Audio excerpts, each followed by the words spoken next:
moment donné, Dieu nous a conduits sur un sujet qui est un sujet sensible. Les combats de la vie. C'est un sujet vaste. Je n'aurai pas le temps matériel de scruter tout. Je verrai selon les points sur lesquels Dieu va nous conduire. Par exemple, je vais parler d'ici peu de temps sur les combats sur lesquels il ne faut pas perdre le temps. Aujourd'hui, je vais partager avec toi ce que j'intitule les combats que tu dois obligatoirement gagner sur le chemin de ta destinée. C'est-à-dire, ces combats-là ne sont pas des combats négociables. Vous savez, il y a des choses qui sont négociables. On peut dire la volonté permissive de Dieu et la volonté absolue de Dieu. On peut se dire, bon, écoute, si je n'ai pas pu avoir une maison, ce n'est pas grave, j'irai quand même au ciel. Mais les combats que je vais décliner là, tu ne peux pas te permettre de les perdre. Tu vas rater ta vie. Oui. Si quelqu'un te dit le contraire, c'est un menteur. Parce qu'aujourd'hui, nous sommes dans un ère où les gens ne disent plus la vérité. Les gens n'enseignent plus le cœur de Dieu. Les gens n'enseignent plus la pensée de Dieu.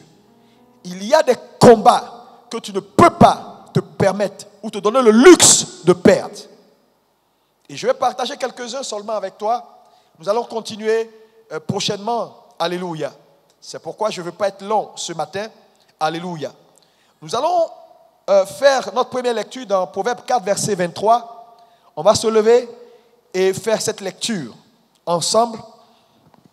Alléluia. Proverbe 4, Amen. Verset 23. La Bible dit. Oui. Garde ton cœur plus que toute autre chose. Garde ton cœur plus que toute autre chose. Car de lui viennent les sources de la vie. Car de ton cœur viennent les sources de la vie. Alléluia. C'est un verset qui est très fort et très puissant. Alléluia. Lis-moi Matthieu 5, verset 8. Matthieu 5, verset 8. Oui. Heureux ceux qui ont le cœur pur, car ils verront Dieu. Heureux ceux qui ont le cœur pur. Le mot pur ici, je le dis souvent, ce n'est pas sainteté ici. Pur, c'est heureux ceux qui ont un cœur qui est un, qui n'est pas double. Un cœur qui est simple. Alléluia. Car ils verront Dieu. Veuillez vous asseoir dans sa présence. Amen. Ce matin, je veux m'adresser à toi de façon solennelle et t'encourager. T'encourager pour te dire, Église de Jésus, l'essence de la vie chrétienne, alléluia, c'est au final et au finish être à sa ressemblance. Dieu a au commencement fait Adam à Éden et la Bible dit, Dieu avait une pensée quand il faisait Adam, faisons l'homme à notre image et à notre ressemblance. Dieu n'a pas changé d'objectif.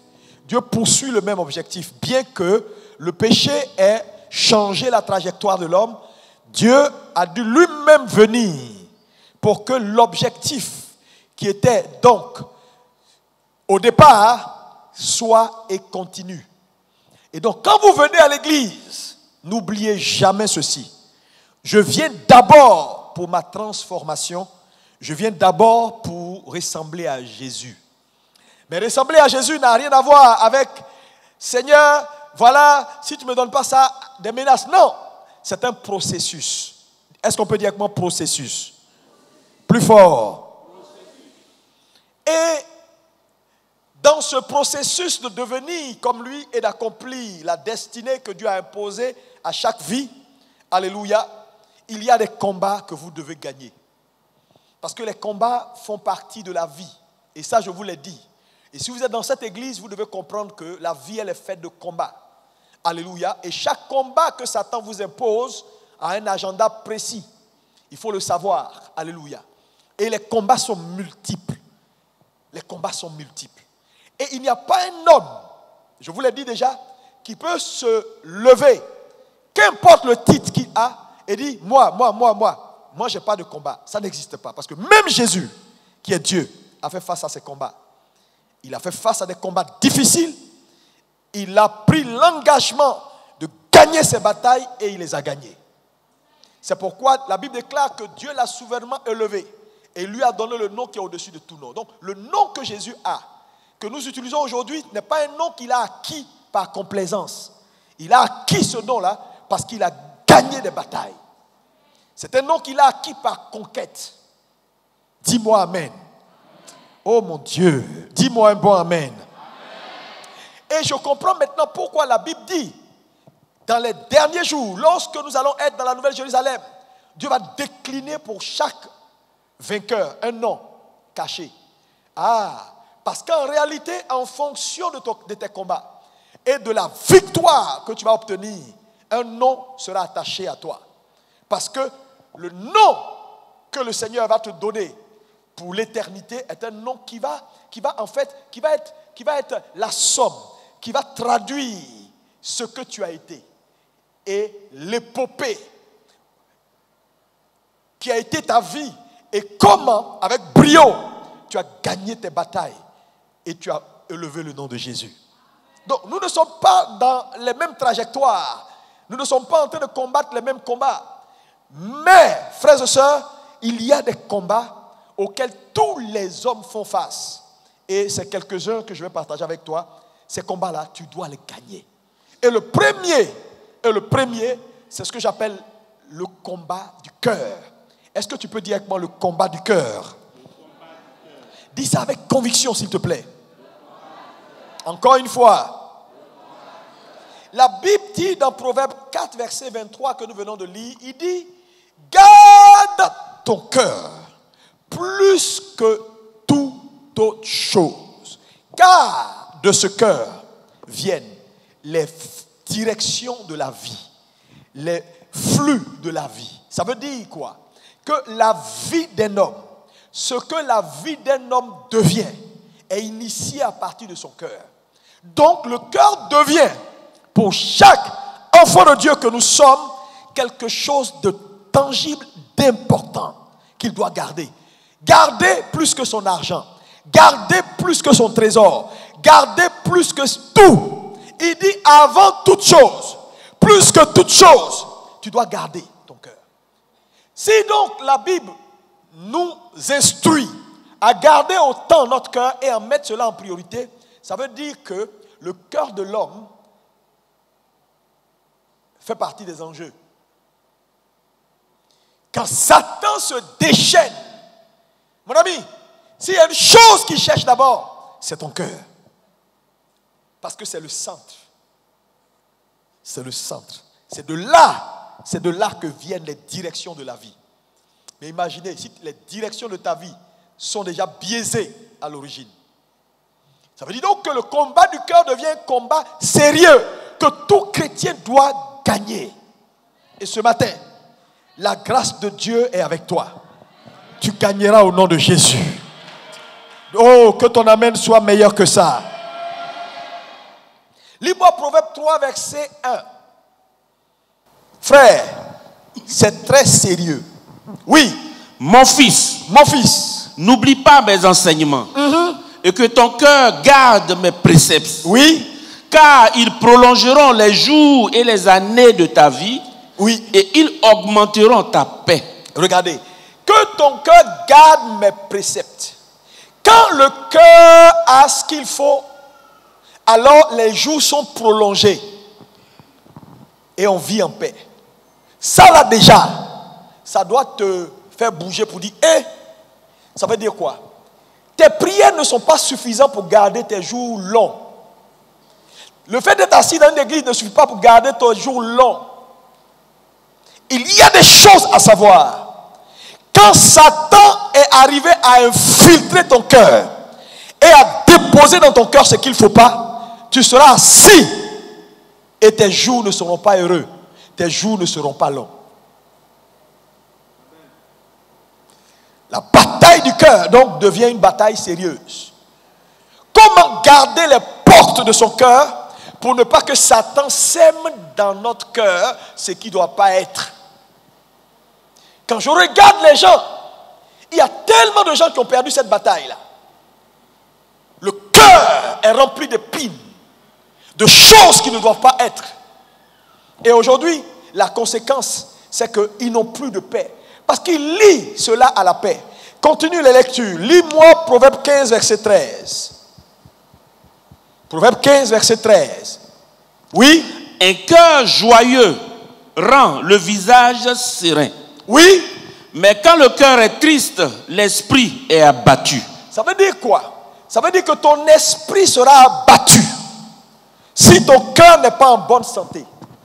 Donc, Satan a la capacité de faire quoi? D'abattre ton esprit, de faire en sorte que tu aies un esprit abattu. Mais il sait que quand l'esprit d'un homme est abattu, c'est sa vraie dimension qui est paralysée. Il le sait. Il le sait. Ça veut dire que spirituellement, tu ne décolles pas. Tu n'es pas en parlant avec quelqu'un, mais tu ne décolles pas. Tu es noyé. Ton esprit est abattu. Mais un esprit abattu est un esprit qui ne peut pas faire d'exploit. Tu es un homme spirituel. Et vous savez, avec tous les enseignements qu'on a eus, que dans ce monde dans lequel on est, tu ne peux pas te permettre d'être charnel ou de faire en sorte que ton esprit ne soit pas au meilleur de sa forme dans un monde aussi difficile. Mais ça commence par quoi? C'est subtil. Un cœur qui n'est pas en paix. Regarde ton frère, dis garde ton cœur. Dis-lui ça, garde ton cœur, garde ton cœur, garde ton cœur. Ne donne pas les clés à quelqu'un. Lis-moi Proverbe 16, verset 5. Proverbe 16, verset 5. Pardonnez, regardez la parole, c'est important. Oui. Tout cœur hautain est en abomination à l'Éternel. Tout cœur hautain est en abomination à l'Éternel. Certes, il ne restera pas impuni. Regardez. Lorsque le cœur n'est pas gardé et qu'il devient hautain, on dit devient en abomination à l'Éternel. Ça veut dire quoi? Ça veut dire que quand vous ne gagnez pas la bataille du cœur, vous serez dans une position de jugement. Ça veut dire que quoi? Perdre la bataille du cœur te met dans une position où tu es déjà disqualifié. Quand quelque chose est en abomination, ça veut dire quoi? Dieu ne regarde plus. Il n'a plus d'admiration. Le mot abomination veut dire quelque chose qui est voué à l'interdit. Il n'en a plus. C'est-à-dire qu'il met ça de côté. Donc, Satan a la capacité d'infiltrer ton cœur et de faire en sorte que ton cœur étant dans la mauvaise posture, que tu sois dans une position où Dieu dit c'est terminé pour toi. Tu comprends? Mais c'est subtil, ça a commencé par un cœur qui n'a pas été gardé. Frère, vous allez faire face à des choses difficiles. Ce monde est cruel. Les gens viendront. Les gens vont vous calomnier injustement.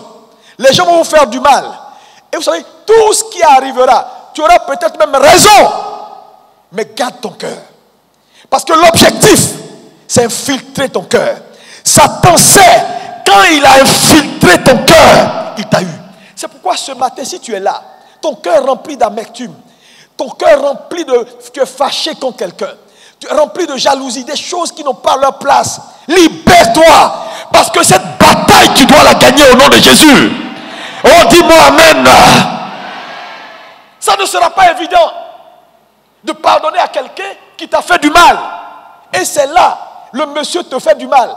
Et tu apprends, tu le vois même en train de te critiquer. Et Dieu va te dire, garde ton cœur en paix. Il faut le bénir là où il te critique. Dis du bien de lui là où il parle mal de toi. Tu vas avoir des gens à qui tu vas faire du bien, qui vont te trahir. Et Dieu va te dire, non, ne laisse pas l'amertume dans ton cœur. Bénis-les. Frère, ce n'est pas évident. C'est une bataille sérieuse. Mais Satan fera cela. Il va te provoquer. Il va t'acculer. Parce qu'il sait que dès que ton cœur est infiltré, il y a des conséquences qui suivent. Je prie pour quelqu'un qui est dans une position. Oh mon Dieu, que Dieu te délivre. Parce que souvent les gens viennent nous voir pour dire, mais pasteur, je ne comprends pas. Je paye ma dîme, pasteur. Je prie même, je prie. Toutes les réunions de prière, je suis à l'église. Pasteur, je ne sais pas qu'est-ce qui se passe. Satan a infiltré ton cœur. Ouais. Parce que tout ce que la Bible est en train de nous dire là, c'est des réalités. Ton corps ne va faire que suivre. La Bible dit, c'est du cœur que viennent les directions de la vie. Ça veut dire quoi? En réalité, notre homme extérieur ne marche ou n'accomplit que par le signal qui vient du cœur.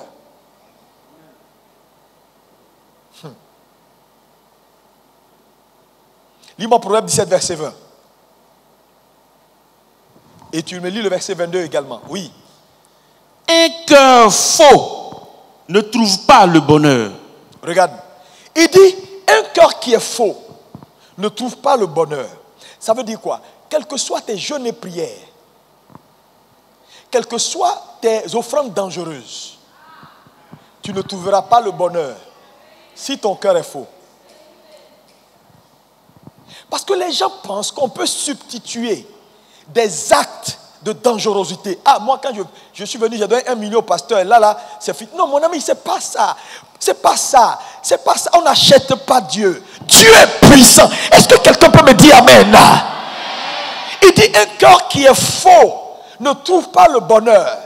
Et celui dont la langue est perverse tombe dans le malheur. Il dit un cœur qui est faux, un cœur qui est faux, un cœur qui est double, un cœur qui n'est pas sincère. Ça veut dire quoi? Dieu est en train de nous dire à la base dans ce combat, Satan veut te rendre faux. Satan veut que tu sois quelqu'un qui n'est pas, c'est-à-dire qui n'est pas normal. Tu ris alors que c'est pas ce que tu penses. Tu regardes les gens alors que en fait tu as autre chose. Mon ami, ça c'est ce qu'on appelle une vie avec un masque. C'est pourquoi ce matin, que les masques soient ôtés. Pour qu'on ait des vrais enfants de Dieu. Frère, tu te fais du mal toi-même. Tu te fais du mal. C'est pas moi. Hein. Je préfère quelqu'un qui est honnête, qui est sincère, qui est lui-même. On sait que lui là, il n'est pas, de temps en temps il tombe, on le connaît, il est comme ça. Mais de jouer les gens, toi-même d'être... Mais mon ami, un cœur qui est faux. Mais on a tellement de gens qui sont faux. Aujourd'hui, on ne peut plus faire confiance à quelqu'un. Les gens vont te poignarder. Et ils sont assis dans l'église. Tu dois gagner cette bataille. Regarde ton voisin et dis, reviens à Jésus. C'est un combat qui est un combat que tu ne peux pas te permettre de perdre. Si tu as perdu ce combat, mon ami, ta vie chrétienne là, c'est fini. C'est terminé. Verset 22. Un cœur joyeux est un bon remède. Ça veut dire quoi? Oui, vas-y. Mais un esprit abattu dessèche les eaux. Regarde. Ça veut dire quoi? Un cœur joyeux est un bon remède. Ça veut dire quoi? Il y a de l'embonpoint que tu auras naturellement si ton cœur est dans l'état dans lequel il doit être. Il y a des maladies que tu vas développer si ton cœur n'est pas dans l'état dans lequel il doit être. Donc, ce n'est pas une affaire de « on m'attaque ». Frère, Satan sait que le cœur est le centre d'intérêt. C'est de là que la vie est pilotée. Il le sait. C'est pourquoi tu dois garder ton cœur. C'est une responsabilité que tu as ce matin. C'est un combat que tu ne peux pas te permettre de perdre. Chaque matin quand tu te lèves, tu dois te dire, Seigneur, mon cœur, qu'il n'y ait pas de haine dans mon cœur. Je refuse que des choses soient infiltrées dans mon cœur. Seigneur, parce que chaque jour, Satan va tenter d'infiltrer ton cœur avec des choses qui ne sont pas à leur place, avec des choses qui ne sont pas bonnes, avec des idées qu'il ne faut pas, avec des messages qu'il ne faut pas. Tu dois au quotidien lutter pour garder ton cœur pur. C'est un combat de la vie. J'ai dit au Seigneur, Seigneur, je veux aimer tout le monde. Il n'y a pas de place dans mon cœur pour la haine. Si j'ai emprisonné quelqu'un, je le sors maintenant même, tout de suite. Je me répands, je le sors maintenant même. Tous ceux qui me font du mal, je les bénis. Tous ceux qui m'en veulent, que Dieu leur donne longue vie pour qu'ils voient mon élévation. Prie pour tes ennemis. Ne laisse rien dans ton cœur. Les gens qui ne t'aiment pas, il faut les aimer. Les gens qui te critiquent, bénis-les. N'aie pas de ressentiment. Parce que les ressentiments, tu auras l'occasion de les avoir. Satan va tout faire. Parce que les hommes sont mauvais.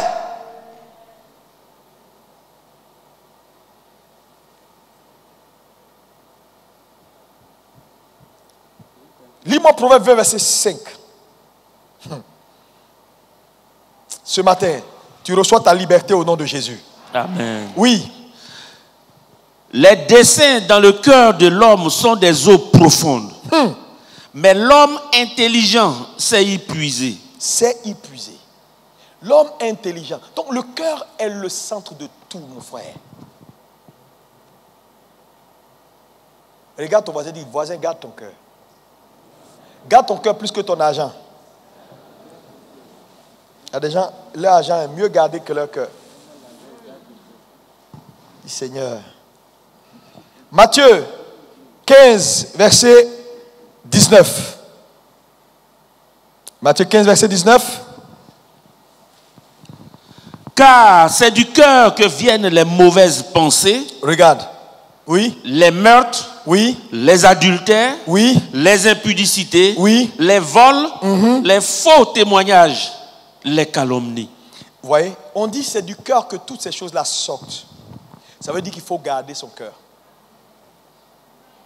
Un homme qui gagne la bataille du cœur est un homme qui a gagné la bataille de la vie. Je te souhaite de gagner la bataille de la vie. Oh, dis-moi amen bien. Amen. Encore amen. Amen. Encore amen. Amen. Encore amen. Amen. Ne discute pas. Parce que je vois des gens qui sont tout le temps en train de discuter. Moi, je suis comme ça. On dit, mon ami, tu es trop dur. Oui, je suis comme ça. Pourquoi tu es compliqué? Non, je suis comme ça. Ils oppriment les gens, ils oppriment leurs femmes, ils oppriment leurs maris, ils oppriment tout le monde autour d'eux. Ils sont méchants. Ils ont un cœur dur comme une pierre. On doit se repentir. Je te dis, il va falloir changer. Il faut changer. Tu ne peux pas continuer à rester comme tu es là, dur comme ça. Tu es là. Quelqu'un pleure, tu dis je m'en fous. Je suis comme ça. Moi, je n'ai pas d'émotion.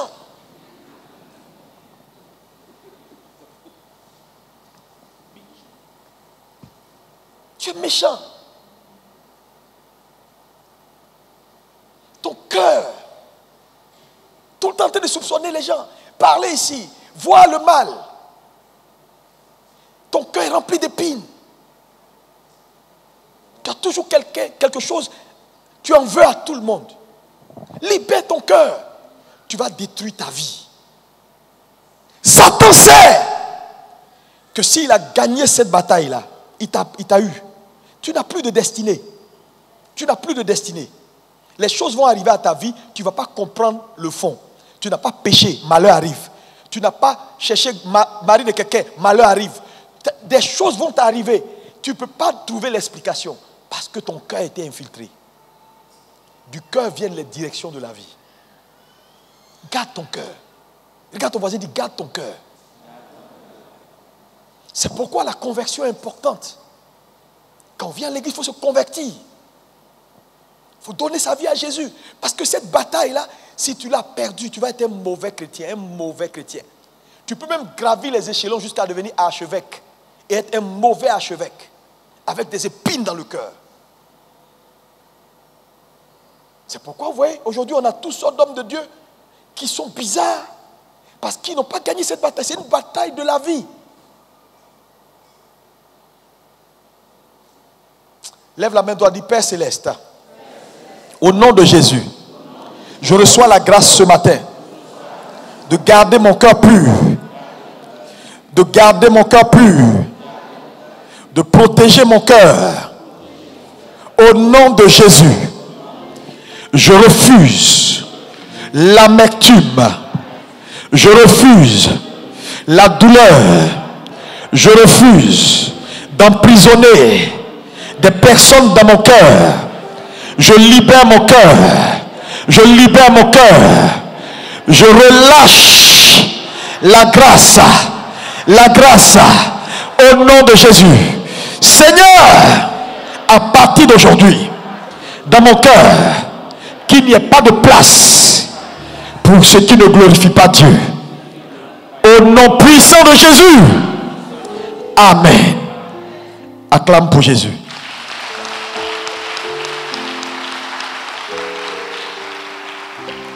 C'est un combat que tu ne dois pas perdre. il y a des combats qu'on ne perd pas. C'est subtil. Vous savez, depuis un moment, Dieu me fait voir beaucoup de choses assez subtiles. Vous savez, ce qui est subtil est plus dangereux. Très subtil. Et la plupart des chrétiens ne mettent pas leurs yeux dessus. Ils sont là, oh la puissance, oh la puissance. Que vaut la puissance? Jésus te dira au dernier jour, oui, tout ce que tu as fait, je sais, mais toi, je ne te connais pas. Tu auras fait des miracles, fait beaucoup de choses pour Dieu. Et à la fin, zéro. L'hyperactivité, sans un cœur pur, zéro. L'hyperactivité, sans un cœur pur, zéro. Deuxième combat que tu dois pas perdre, auquel tu feras face, que tu n'as pas le droit de perdre, c'est le combat de l'identité. Dis avec moi le combat de l'identité. Plus fort. Encore plus fort. Galates 4, verset 1 dit quoi? Quand vous lisez Galates 4, verset 1, il dit: aussi longtemps que l'héritier est enfant, je dis qu'il ne diffère en rien d'un esclave, quoi qu'il soit le maître de tout. Ici, quand on parle d'enfant, ce n'est pas forcément en âge. Enfant ici, c'est népios. Népios, c'est quelqu'un qui est, tu vois, qui peut être âgé, mais qui est un bébé dans sa tête. Donc c'est l'immaturité, l'incapacité de savoir, parce que l'immaturité a à voir avec ce que tu ne sais pas. Dis avec moi, l'immaturité a à voir avec ce que je ne sais pas. C'est-à-dire ce que tu ne sais pas, dont tu es censé savoir. Donc un homme est immature quand il doit savoir certaines choses qu'il ne sait pas. On dit qu'il devient immature parce qu'il y a des choses que tu dois savoir. Quand tu ne les sais pas, tu deviens immature. C'est ça, un épios. Ce n'est pas l'âge. Donc on dit l'héritier, le propriétaire de tout, tant qu'il est immature, tant qu'il n'a pas la compréhension, la maîtrise de certaines vérités, on dit qu'il ne diffère rien d'un esclave. Il est comme un esclave, quoi. Mais un esclave, sa fin, c'est un esclave. Un esclave, on le tue sans conséquence. Un esclave, il sait à soulever les choses. Un esclave n'a pas d'avenir. Alléluia. Donc, ce que la Bible est en train de dire à l'église, vous devez devenir mature.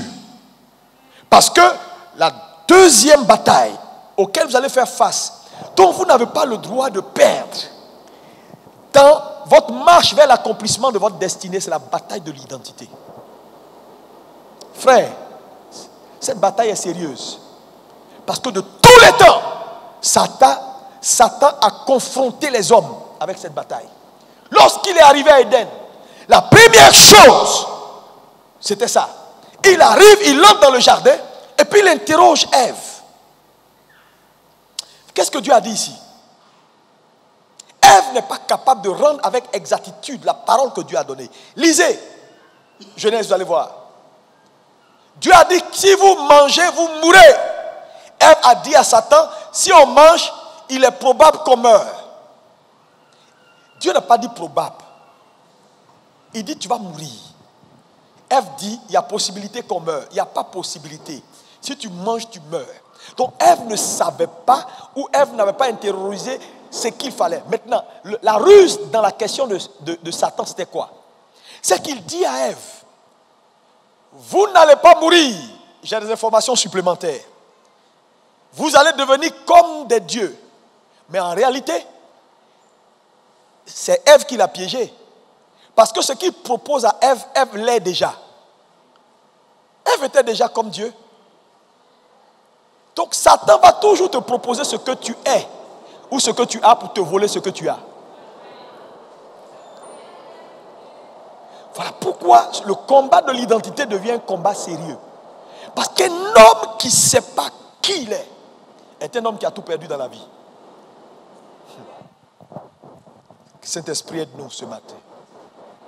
Frère, c'est sérieux. Hein? Ça là, je te dis. Je le disais, on peut rester dessus pendant 3 mois, 4 mois, 5 mois, 6 mois à parler de ça. Parce que le drame aujourd'hui de l'église, C'est un drame identitaire. C'est un drame identitaire. Ève n'a jamais su que Dieu l'a fait à son image et à sa ressemblance. Quelqu'un lui dit, tu vas devenir comme Dieu, et elle croit que ça, là, c'est l'information supplémentaire qu'il faut prendre. Et elle cède. Et voilà la race humaine. Parce qu'Ève n'a jamais connu Dieu. Tu sais, je vais vous dire, la vraie identité, un homme découvre son identité en découvrant sa source.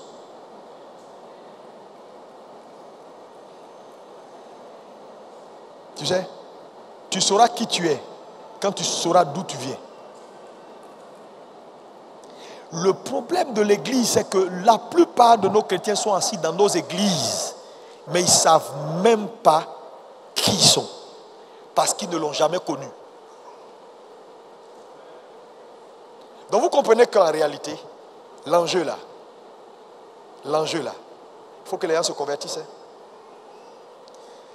Le bling-bling, on ne vient pas à l'église pour chercher quelque chose. Je reviens dessus. On ne vient pas à l'église pour chercher miracle. On ne vient pas à l'église pour chercher l'argent. On ne vient pas à l'église pour chercher délivrance. On ne vient pas pour ces choses. Dieu est dans un agenda de se reproduire. Période.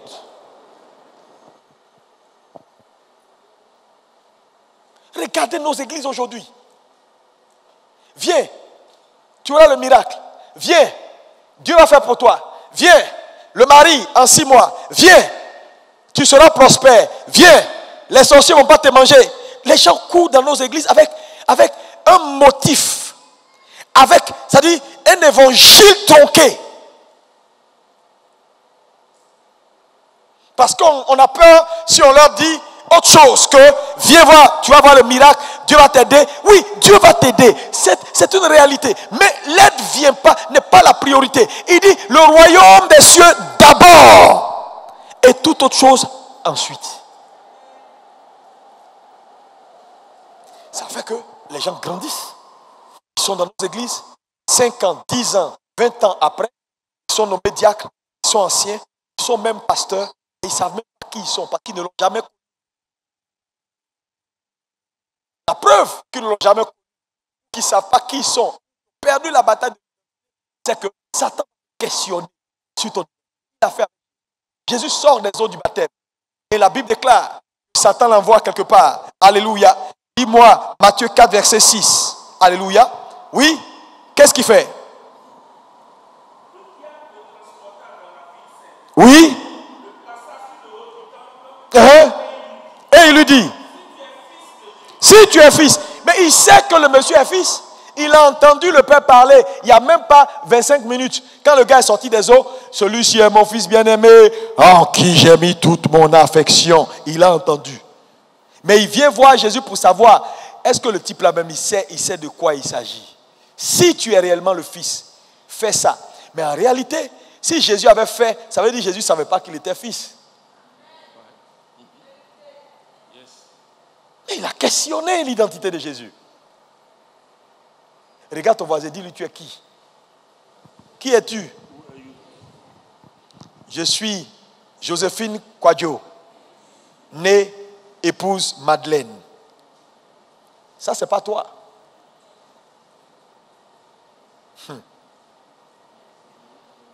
Quelqu'un me dit amen.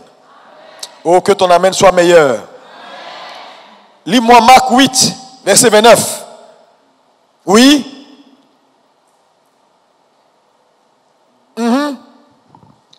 Marc 8, verset 29. Oui. Et vous? Et vous, leur dit-il, qui dites-vous que je suis? Pierre lui répondit, tu es le Christ.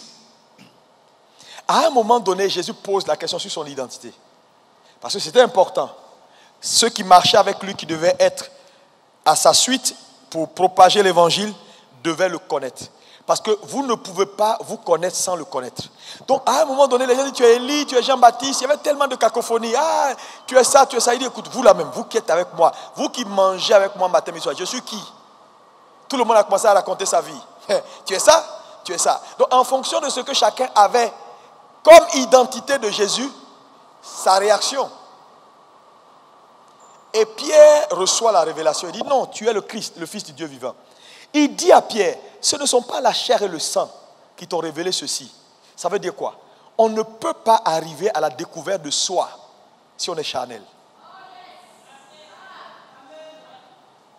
C'est pourquoi l'église est comme ça, parce qu'elle est bourrée de gens charnels, diacres charnels, anciens charnels, pasteurs charnels, tout le monde charnel. Donc les gens sont tellement charnels que dans charnel, personne ne peut savoir qui il est réellement. Qui il est. Parce que je te dis, il dit ce n'est pas la chair et le sang. Il dit, la vraie identité, elle vient par l'esprit. Tu ne peux pas savoir ce que tu as su là, si ce n'est pas Dieu qui télécharge ça dans ton esprit. Donc il faut être un homme spirituel. Alléluia. Alléluia. C'est spirituellement qu'on juge des choses spirituelles. C'est ce qu'il est en train de dire. Il est en train de dire, le temps est arrivé pour que l'église entre dans sa dimension spirituelle si elle veut gagner la bataille de l'identité. Frère, la vraie bataille aujourd'hui, c'est la bataille de l'identité. Frère, l'église ne va pas bien. Les choses sont comme elles sont parce que les chrétiens ne savent pas qui ils sont. Quand tu ne sais pas qui tu es, tu pleures pour tout, tu trembles pour tout. Il y a la maladie, tu as peur. Il y a des trucs, tu as peur. Le pays va mal, tu as peur. Ton travail ne va pas bien, tu as peur. Pourquoi? Tu ne sais pas qui tu es. Mon ami, tu ne peux pas être né de Dieu. L'Esprit de Dieu en toi, Christ en toi, l'espérance de la gloire. Et frère, si le président Ouattara t'appelle maintenant et te dit, bonjour mon fils, je suis avec toi, voilà mon numéro direct. Si tu as besoin de quelque chose, appelle-moi. Ça seulement, tu ne l'as pas vu, tu as entendu sa voix, tu as reconnu sa voix. S'il te dit ça, frère, à partir du moment où il t'a dit, il y a des forces que tu vas commencer à avoir.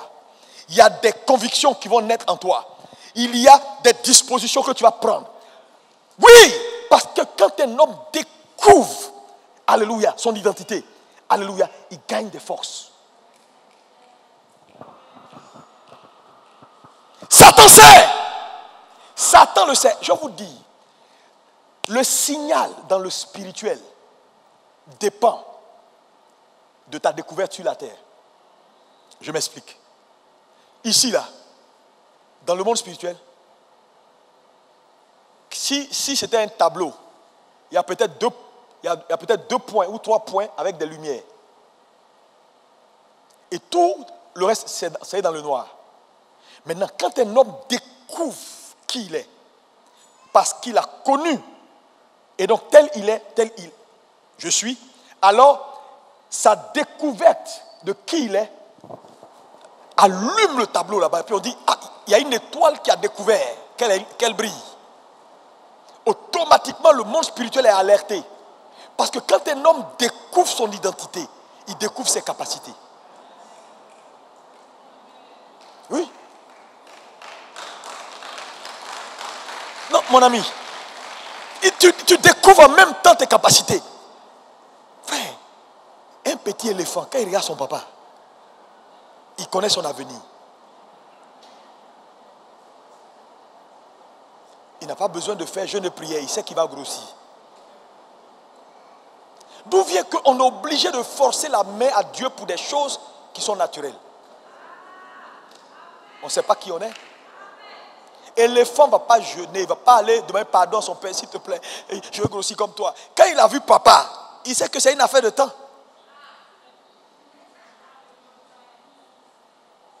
Non, les gars, l'église doit changer. Hein? C'est pourquoi Satan joue avec nous. Il joue au football, il balance ici, il fait comme ça. Les gens sont là, ils ont peur. Je suis en train de vieillir. Pasteur, j'ai une maladie ici, c'est sorti ici. La semaine dernière, c'était dans le dos. Après, c'est là. Parce qu'il ne sait pas qui il est. Tu ne peux pas avoir Christ en toi. C'est-à-dire, oh mon Dieu, de tous les âges, Dieu a voulu une habitation. Les plus puissants hommes et rois de la terre lui ont bâti des sanctuaires, des tabernacles, des monuments. Il dit là, je ne me sens pas bien là-bas. Et il décide de faire de ton corps son habitation. Et tu es là, quand il n'y a pas lu, tu as peur.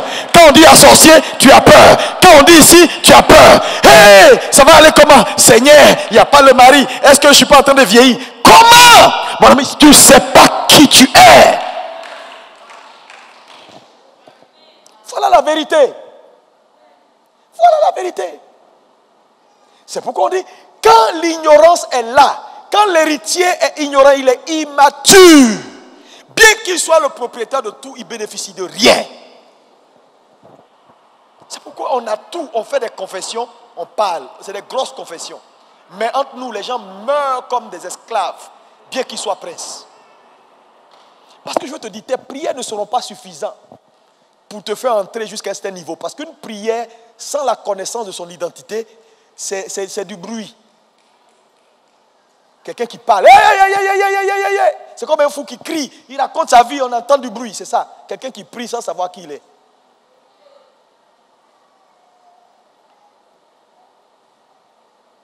Mon ami, tu ne peux pas t'inquiéter. Je te pose la question encore une fois.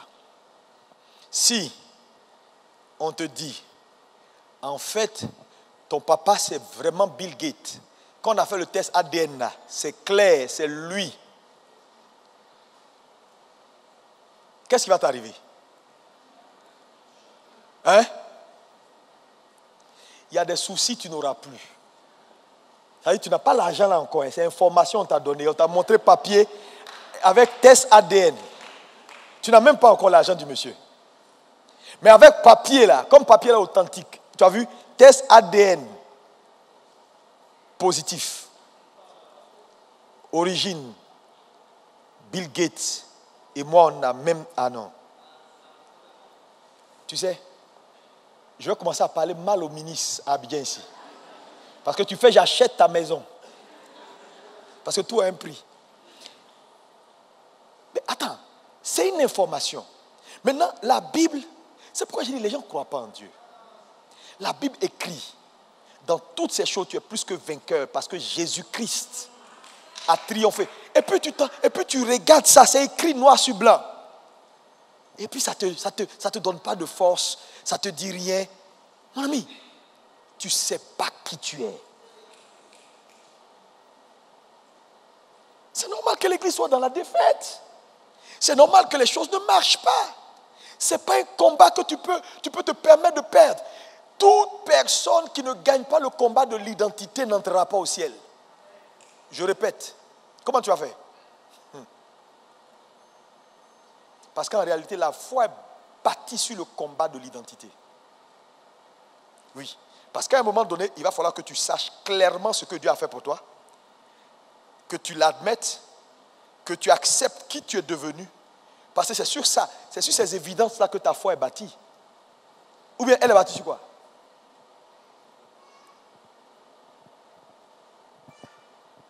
Regarde ton voisin, dis voisin, connais-le, tu vas te découvrir. Parce que quelqu'un peut me dire, mais pasteur, comment on arrive à gagner ce combat? Oui, il faut le connaître. Gagner ce combat veut dire, il faut engager ta vie à le connaître. C'est tout. Si tu l'as connu, tu sauras qui tu es. Je ne me fatigue plus. Je me concentre sur Dieu pour voir qui est ce Dieu. Pourquoi il a fait ce qu'il a fait. Ce grand Dieu-là. Je veux l'évidence de qui il est pour moi désormais. Il est réel. Parce que je vous dis, il y a des gens qui sont assis là, qui ne croient pas réellement que Dieu, là, ça c'est quelque chose de vrai. C'est abstrait à leurs yeux. C'est pourquoi leur engagement aussi est abstrait. Tout est abstrait. Il vient à l'église, le juge ne se sent pas bien, il est démoralisé, il dit, pasteur, aujourd'hui, je n'ai pas la force d'aller prier Dieu. Je suis démoralisé. On est obligé de dire, non, tu sais, on va envoyer le pasteur, on va essayer de voir comment t'aider. Non, pasteur, moi, je suis là, vraiment, je suis découragé, pasteur. Non, je ne sais plus si ça vaut la peine, hein, cette affaire-là de Dieu, je ne comprends plus rien. Parce que je ne sais pas, pasteur, je n'ai pas tué Jésus. Je n'ai pas tué Jésus.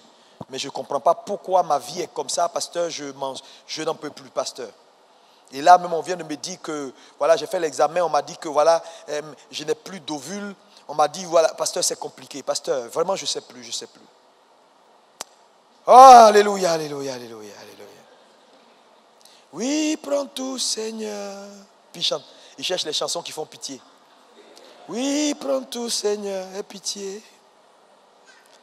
C'est pas ça qui sauve. Tu vas faire ça là jusqu'à Jésus va revenir. Non, vous savez, le drame, c'est sérieux ce que je suis en train de vous dire. Parce que Dieu ne va pas changer parce que tu es en train de chanter un cantique qui fait pitié. Satan est engagé dans un combat pour ne pas que tu saches qui tu es. Parce que dès que tu sais qui tu es, c'est foutu pour lui.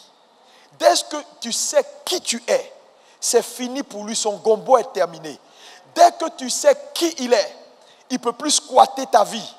Dès que tu sais qui il est, il est obligé de prendre ses bagages, ses maladies, ses courbatures, ses cancers et puis partir. Dès qu'il sait que tu es le propriétaire terrien, il sait, dès qu'il sait que tu sais. Donc vous voyez qu'il n'opère par usurpation. Donc, quand les choses sont ainsi, attends, qui a envie de voir son ennemi le vaincre? Mais je veux te maintenir au maximum dans l'ignorance. Tant que vous êtes dans l'ignorance, c'est bon. C'est pourquoi Satan hait les églises qui enseignent la vérité. Hait les églises où on travaille pour que les mentalités s'ouvrent et pousse la majorité des gens dans les coins où on leur dit non, allez, criez plus fort. Crie jusqu'à ce que tu n'aies pas de voix, Dieu va entendre. Dieu n'a pas besoin que tu cries jusqu'à ce que ta voix ne soit pas... Non, mais il n'a pas besoin. Quand on sait les choses, on ne crie pas.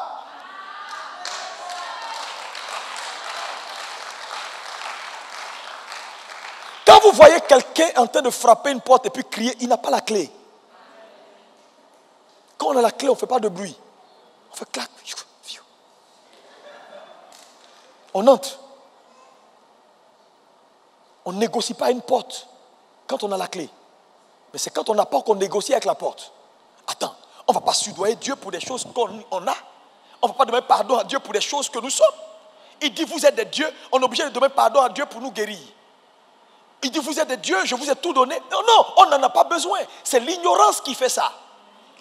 Et les pasteurs, avec, bien sûr, nous tous, on a maintenu les gens dans l'ignorance. On les a maintenus dans ce statut de bébé-là. Les gens sont là, ils viennent, ils acclament. On dit, criez, Dieu va vous entendre. Alléluia, Seigneur. Vomis.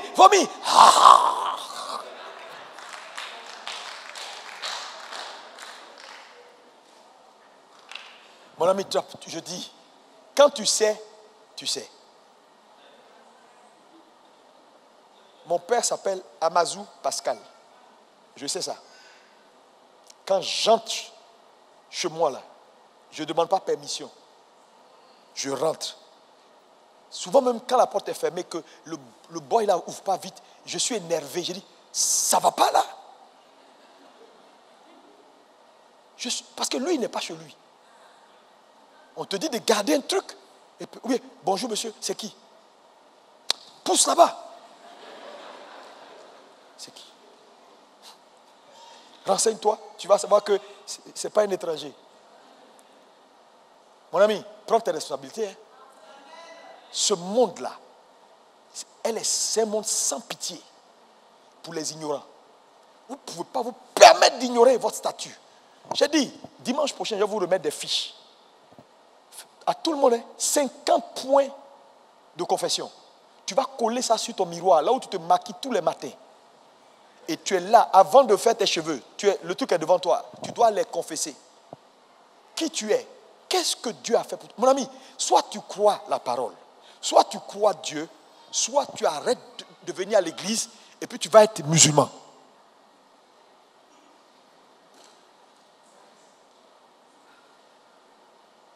Attends, c'est quelle a fait ça? Un pied dedans, un pied dehors. Dieu dit quelque chose, tu ne crois pas la chose. Et tu espères qu'en priant, en criant, il va faire. Non, Dieu ne va pas faire si tu ne crois pas. Attends, pourquoi tu veux qu'il fasse ce qu'il a déjà fini? Dieu ne commence pas ce qu'il n'a pas terminé. Il dit, tu es un Dieu. Frère, tu sais ce qui s'est passé à Golgotha? Il s'est substitué à toi. Pour que toi, tu sois à sa place. Tous les esprits impurs qu'il a vaincus, il n'y a pas un seul qui a le droit de t'attaquer. On te dit ça, tu es assis là, tu dis, est-ce que c'est vrai? Est-ce que c'est vrai? Est-ce que c'est vrai? Et puis Satan dit, non, il ne faut pas l'écouter, ce n'est pas vrai. En fait, ça dépend. Ça dépend. Pour être capable d'attaquer ces esprits-là, tu dois être dans une position. Même la foi ne suffit pas, hein. Tu dois entrer dans une position. Donc, les gens développent des enseignements bizarres, alors que c'est aussi simple. Tu dois simplement accepter. Tout simplement accepter. Il n'y a pas position. On n'a pas besoin de quelque chose. Dieu, là, il n'est pas un marabout. On n'a besoin de rien. Dis-moi rien du tout. J'accepte que je ne mourrai pas. Il n'y a pas un sorcier qui peut enlever ta vie. Si ce n'est avec ta coopération. Il va passer où pour enlever? J'ai dit, il va passer où pour enlever? Quand il envoie ses pensées de suicide, de mort, là, jette ça! Tu dis, Satan, tu t'es trompé d'adversaire, tu t'es trompé d'ennemi. Ici, là, c'est une zone interdite. Va chercher tes cobayes ailleurs. Je sais qui tu es. Je sais que tu me rappelles certaines choses. Je vais te rappeler ton futur.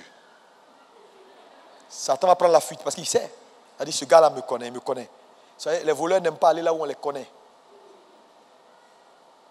Ne laissez plus Satan vous malmener. Les gens souffrent trop. Les gens souffrent trop. Ta guérison n'est pas dans la main de quelqu'un. C'est dans la découverte de qui tu es, de ton identité. Ça est dedans. Tu veux connaître qui tu es? Connais-le. C'est pourquoi je disais souvent, et je vous ai dit il n'y a pas longtemps, que quand un homme découvre Jésus, comprend Jésus, c'est fini. Il saura qui est Dieu. Parce que la bonne perspective de Dieu est importante pour devenir dans la vie. Ce que Jésus n'a jamais fait, c'est ce que Dieu ne fera jamais.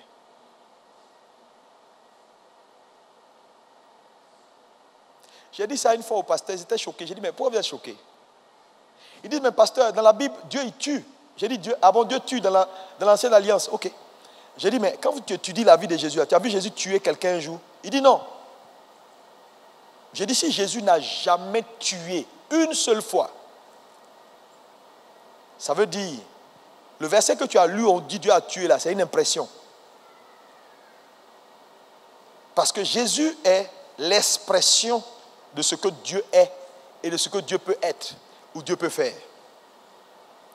Sa vie est l'expression.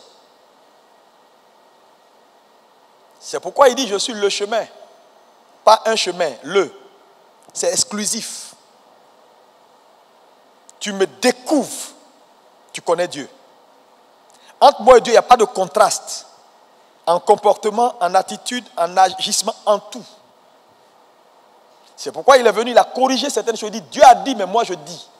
Dieu a dit, c'était des corrections qu'il menait. Pour dire, il y a des gens qui ont eu des impressions qui n'étaient pas bonnes. Mais je corrige un peu pour vous montrer que je suis là moi-même. Parce que tu as parlé de quelqu'un, lui-même il est là maintenant et puis il corrige. Les gars, n'ai-je pas dit vous êtes des dieux? À partir d'aujourd'hui, ne te laisse plus surprendre. Quand tu vas sortir de cette salle, quand tu rentres chez toi à la maison, frère, quel que soit ce qui se passe dans cette maison, ouvre la bouche.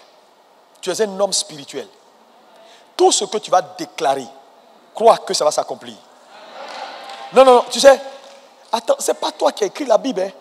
Ils ont écrit et on t'a dit. Et toi, tu crois seulement. Si ça ne marche pas, ce n'est pas moi, c'est lui. Tu veux essayer? Jésus a parlé à un figuier. Il a desséché le figuier. Quand tu vas chez toi là, s'il y a va dans ton jardin, s'il y a une plante qui déconne là, tu le regardes. Je te donne 3 mois pour que tes feuilles soient bien vertes. Ok? Sinon, quand je reviens, ce n'est pas bon. Parle! Si ça ne marche pas, il ne faut pas avoir peur. Recommence. Attends, les gens, je ne sais pas pourquoi les gens sont... Mon ami, il n'y a pas de peur. Quelqu'un dit, je t'ai donné le pouvoir. Mais essaie au moins le pouvoir là. Maintenant, si ça va te dire... Ah, tu m'as dit des essais, j'ai exercé, mais je n'ai pas vu. Hein. Maintenant, il te dira, non, en fait, tu n'as pas bien exercé. Ah, ok, j'ai compris. Mais tu es là, tu ris. On dit exerce, tu ris. Non. La parole est tout près de toi, dans ta bouche et dans ton cœur, afin que tu la mettes en pratique. Ça veut dire quoi? Pour tout ce qui vous touche, ces choses touchent à Dieu. Tes cheveux se cassent, tu n'aimes pas, mets-toi devant le miroir et parle à tes cheveux. Cheveux, à partir d'aujourd'hui, ce n'est pas une affaire de beurre de qualité, je vais mettre dedans. Je te le dis. Si tu ne pousses pas correctement, tu vas voir, je te commande maintenant, tu pousses. Ça là, c'est mieux que les histoires chinoises que tu mets dans tes cheveux là. Ou bien tu ne crois pas la parole.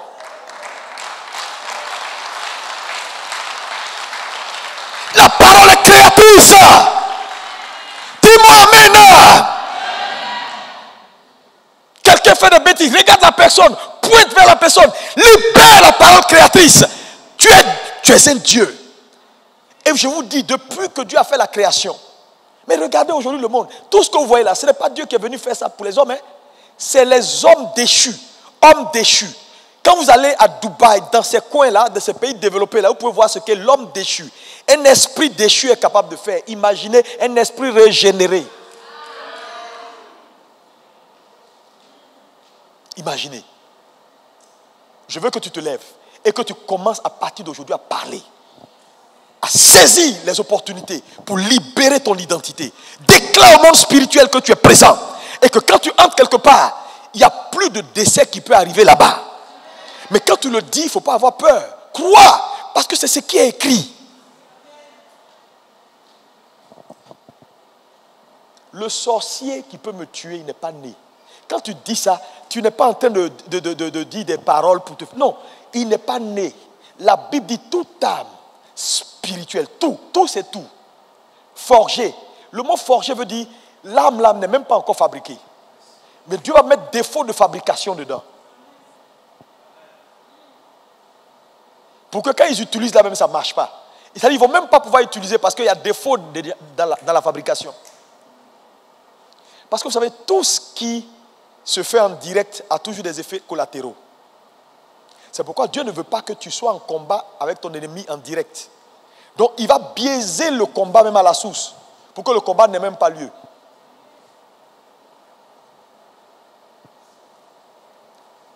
J'ai dit, si tu échoues, c'est ta faute.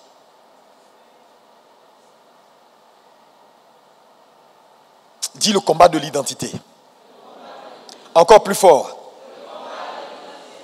Je te pose une dernière question. Parce que je ne vais pas être long aujourd'hui. Je vais continuer plus tard. Il y a des choses importantes que je te dis, mais le temps, je préfère ne pas... Regardez. Quand tu passes par exemple, la Côte d'Ivoire pour aller au Ghana. Checkpoint. La police ghanéenne. ID. Identité. Tu fais quoi? Tu sors ta pièce. Souvent, tu es dans la voiture même. Tu ne descends même pas. Tu leur donnes. Ils regardent. Go. Tu peux partir. Il a rayé ta tête. Il a rayé la tête qui est sur la pièce. Et puis il dit va. Les gars, c'est ça le mystère de l'identité. Il ne regarde pas tes pieds. Il ne regarde pas si tes pieds sont coupés, si tes mains sont bien. Il ne regarde pas, il regarde ta tête. Il regarde juste ta tête et puis te laisse passer. Frère, nous, là, notre tête, c'est Christ.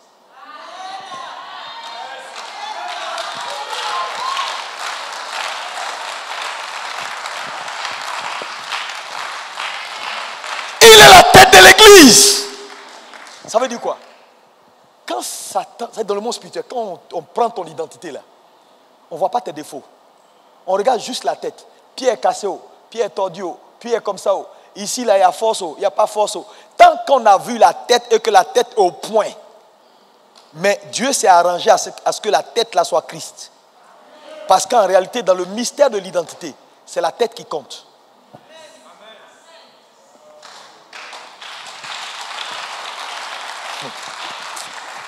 C'est pourquoi je suis venu t'annoncer que tu vas rentrer. Oh, ton amène est faible. Tu vas rentrer. Parce que là où la tête entre, ses mains entrent. Son pied entre. Même s'il est en aïeux en bas, ça rentre. Si la tête est qualifiée, tout le corps se qualifie. Ça veut dire quoi? Comme Dieu a déjà qualifié la tête, oh mon Dieu, oh mon Dieu, oh mon Dieu, oh mon Dieu, oh mon Dieu, oh mon Dieu, oh mon Dieu. Je vois un enfant de Dieu. Lève-toi ce matin. Je vois quelqu'un. Frère, je dis, tu feras des exploits ici à Abidjan. Il n'y a pas un sorcier. Il n'y a pas un démon. Mon ami, la tête est déjà qualifiée. C'est pourquoi je veux que tu prennes tes responsabilités ce matin. Qu'importe ce que la vie t'a imposé, tu vas dire non. non et non. Alléluia. Ça ne dépend pas de moi, ça dépend de la tête.